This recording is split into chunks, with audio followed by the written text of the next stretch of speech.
Halo saudara-saudara yang terkasih di dalam Kristus, bertemu lagi di Summary Daily Bible School. Dan summary kali ini kita akan membahas tentang tidak persoalan menggunakan kata he. Pembahasan kali ini kita bahas di ayat Yohanes 14 ayat 16. Yesus berkata, I will pray to the Father.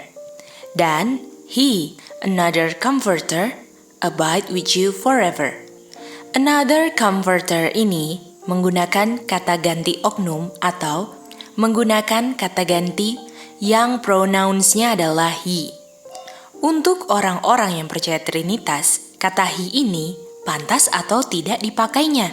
Dalam ayat Yohanes 14 ayat 16, kita harus mengerti bahwa Trinitas percaya bahwa ada 3 oknum di surga. God the Father, God the Son, God the Holy Ghost. Jadi ada 3 oknum. Dan kita tahu bahwa oknum itu pantas untuk pakai kata he. Jadi untuk Trinitas, another comforter atau the Spirit of Truth, ketika memakai kata he tidak ada persoalan atau pantas saja. Kalau orang-orang yang mengertinya Roh Kudus itu bukan oknum, apakah pantas pakai he atau ada persoalan? Tidak pantas karena Roh Kudus bukan oknum, kenapa pakai kata he? Yang merupakan kata pengganti oknum. Jadi untuk Trinitas nggak ada persoalan atau pantas saja pakai kata he, karena Roh Kudus mereka adalah oknum. Sedangkan untuk orang yang tidak percaya Trinitas atau Roh Kudus itu bukan oknum, di sini tidak pantas, karena Roh Kudus itu bukan oknum. Jadi kesimpulannya kalau baca Yohanes 14:16, Trinitas tidak ada persoalan dengan ayat ini. Kalau ada persoalan, artinya mereka tidak akan gunakan kata he. Jadi kesimpulannya, untuk yang percaya Trinitas, kata he ini nggak ada persoalan. Dan persoalannya ini hanya ditemukan oleh orang-orang yang tidak percaya Trinitas. Karena yang tidak percaya Trinitas itu tidak pakai kata he. Karena bagaimana mau pakai kata he, yang he ini mengartikan itu adalah oknum, kalau non-Trinitas ini percaya bahwa Roh Kudus itu bukan oknum. Jadi ini kita lihat ini adalah ayat intinya dari orang-orang yang percaya Trinitas memakai ayat ini. Lihat nih, pakai he kan, ini artinya Roh Kudus oknum. Nah seperti itu. Tetapi untuk kita yang belajar setiap hari tentang ayat ini, kita juga nggak menemukan persoalan kan? Kenapa kita nggak menemukan persoalan? Karena kalau kita baca di John 14 ayat 18 dikatakan bahwa he yang akan datang di ayat 15 adalah I. Karena Tuhan Yesus bilang, I will come to you. Jadi he sama dengan I. Dan I ini adalah oknum yang sedang berbicara dengan murid-murid. Nah pertanyaannya, kenapa Tuhan Yesus bilang dia mau datang padahal dia pergi?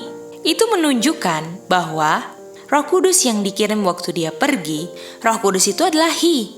Walaupun he itu adalah saya karena I will come to you. Artinya Roh Kudus ini adalah dia, he, tapi saya.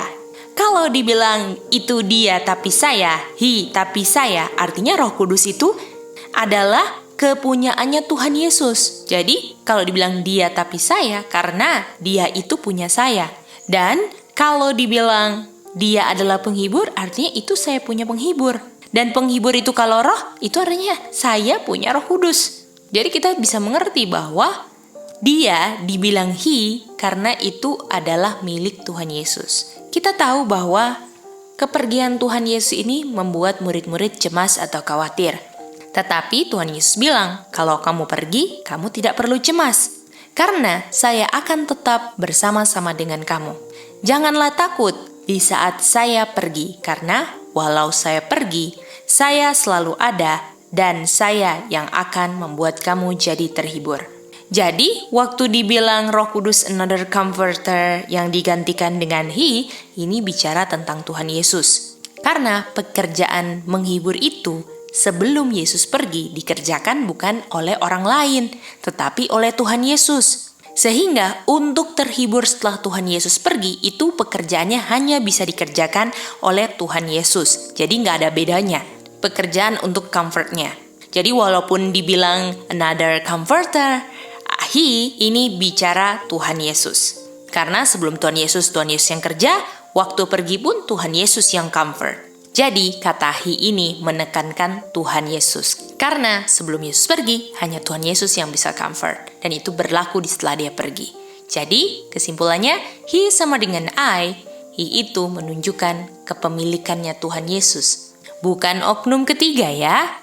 Demikianlah Summary Daily Bible School kali ini. Dan kita ketemu lagi di summary berikutnya. Tuhan memberkati.